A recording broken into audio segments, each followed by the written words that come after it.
कामकाजी बहू। रवीना के 2 बच्चे थे। वो एक बड़ी कंपनी में काम करती थी। उसके ऑफिस जाने के बाद उसकी सास उसके बच्चों को संभाला करती, लेकिन रवीना को इसकी कोई कदर नहीं थी।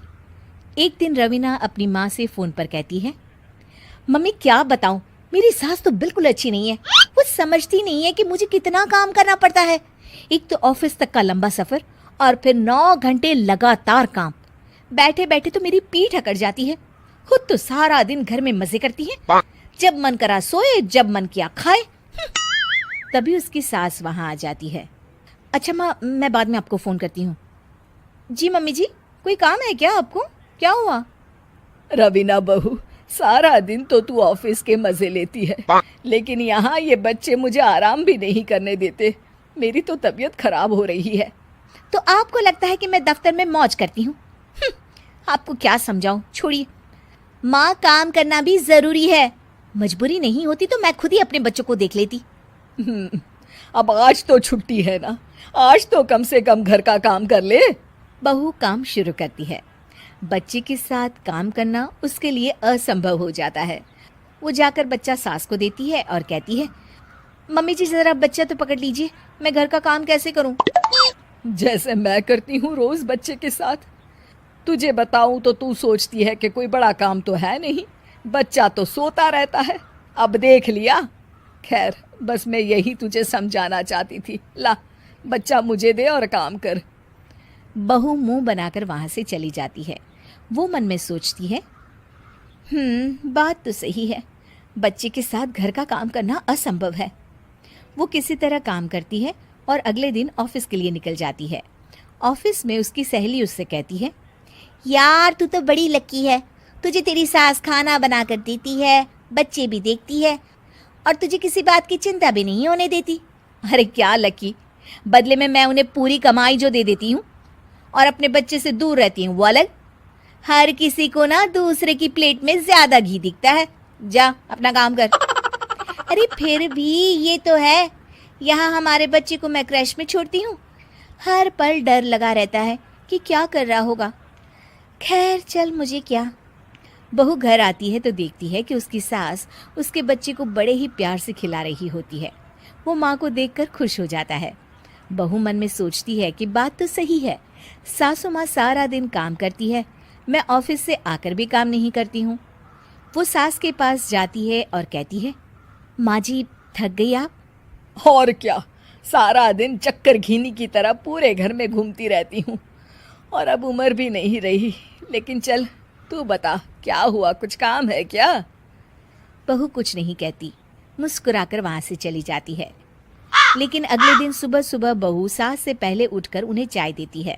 अरे आज सूरज कहाँ से उगा है, तू पहले उठ गई। चल अच्छा किया, मरने से पहले तेरे हाथ की चाय तो पी ली। चलो अब चलकर किचन में लगूं। माँ जी, आपको आज से काम करने की जरूरत नहीं है। काम करने की जरूरत नहीं है मतलब? क्या तू करेगी आज से सारा काम? इतने अच्छे तो हमारे नसीब नहीं है भाई। नहीं माँ जी, मैं नहीं करूँगी, ना ही आप करेंगी, बल्कि ये करेगी। तभी वहाँ एक काम वाली बाई आ जाती है। ये कौन है बहू? माँ जी, ये नौकरानी है और आज से सारा काम यही करेगी। मुझे माफ़ कर दीजिए माँ जी, मैं नहीं समझ पाई कि आप थक जाती हैं। आज से आप सिर्फ आराम करिए और मुन्ने के साथ खेलिए। और सास बहू बच्चे के साथ खेलने लग जाते हैं। युवरानी। एक बार की बात है, सुषमा अपने पूरे परिवार के साथ खुशी खुशी मोहन नगर में रहती थी। उसकी 2 बहुएं थी, पल्लवी और शिवानी। एक दिन दोनों बहुएं रसोई में काम कर रही होती है कि तभी उनकी सास सुषमा उन्हें बुलाती है। अरे बहू, जरा इधर तो आना। शिवानी, जरा जाकर देखना सासू माँ क्या कह रही हैं। दीदी आप ही देख लो ना जाकर, आपको भी तो सुनाई दे रहा है। अरे मैं आटा गूंद रही हूँ ना, तुम चली जाओ। हाँ तो मैं भी तो सब्जी काट रही हूँ ना दीदी।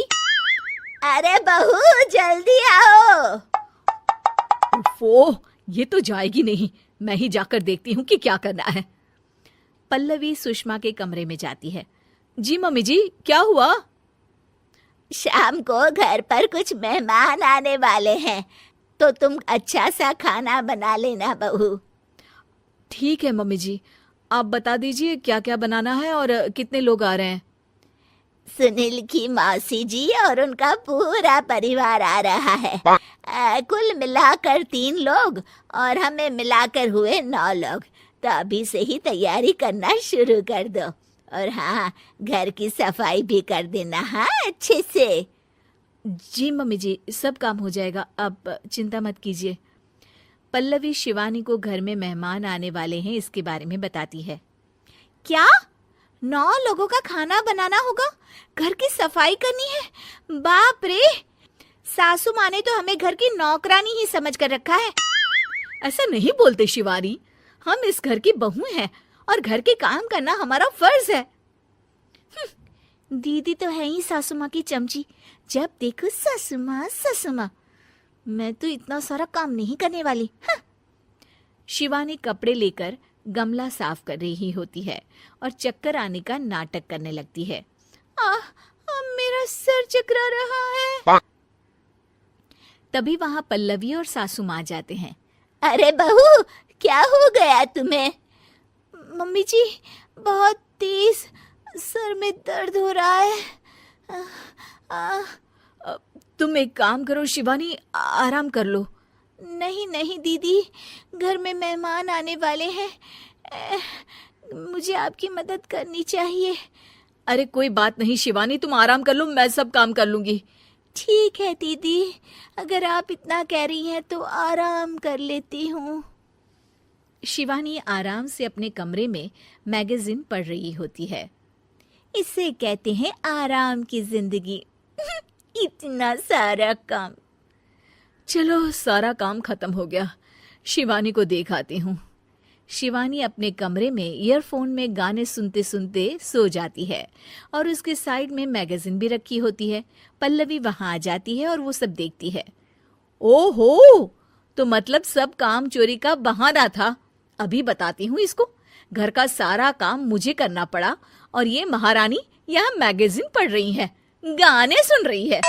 पल्लवी रसोई से एक प्लेट और चम्मच लेकर आती है और शिवानी को थाली बजाकर उठाने लगती है। शिवानी अचानक से उठती है। उठ गई महारानी, गाने भी सुन लिए, मैगजीन भी पढ़ ली। तुम तो बहुत बड़ी झूठी निकली शिवानी। तुमने सर दर्द का बहाना बनाया ताकि काम करने से बच सको। हाँ, बनाया बहाना, तो क्या करती, इतने सारे काम करती। मुझे कोई शौक नहीं है चापलूसी का। क्या चापलूसी? तुम्हें लगता है कि मैं सारे काम चापलूसी के लिए कर रही हूँ? नहीं तो क्या। तभी वहां सासू माँ आ जाती हैं। अरे बहू, वो लोग बस आने ही वाले हैं, तुम तैयारियां कर लो। जी सासू माँ, तुझे तो मैं बाद में देखती हूँ। सब खाना खाने बैठते हैं और खाना शुरू करते हैं। तभी सुनील की मौसी बोलती है। वाह भाई वाह, खाना तो बहुत ही अच्छा बना है सुषमा जी, एक एक चीज में क्या स्वाद है। ये सुनकर शिवानी मुंह बना लेती है। उसे अपनी जेठानी की इतनी तारीफ रास नहीं आती। आपकी बहुएं तो बहुत ही अच्छा खाना बनाती हैं। हाँ, बनाती तो दोनों ही अच्छा है, पर आज ना ये सारा खाना बड़ी बहू ने बनाया है। छोटी बहू की तबीयत ठीक नहीं थी, सो इसलिए। मानना पड़ेगा सुषमा जी, आपकी बड़ी बहू तो बहुत ही गुणवान है। पल्लवी की तारीफ सुनकर शिवानी को जलन होती है। पल्लवी ये सुनकर खुश हो जाती है और शिवानी की तरफ देखकर उसे चिढ़ाती है। कुछ देर बाद मेहमानों के जाने का वक्त हो जाता है।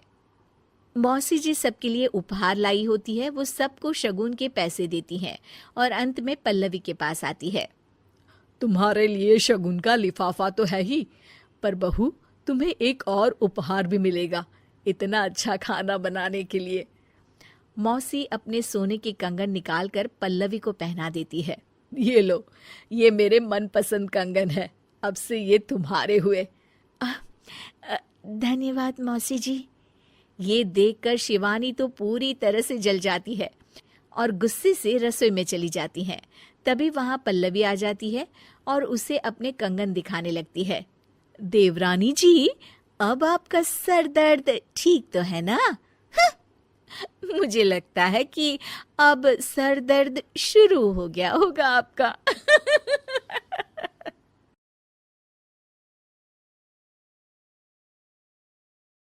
उम्मीद है कि आपको हमारी ये कहानी पसंद आई होगी। कृपया हमारे चैनल को सब्सक्राइब करें और सभी अपडेट्स के लिए बेल आइकन जरूर क्लिक करें। और हाँ, वीडियो लाइक और शेयर करना मत भूलिएगा। Bye bye.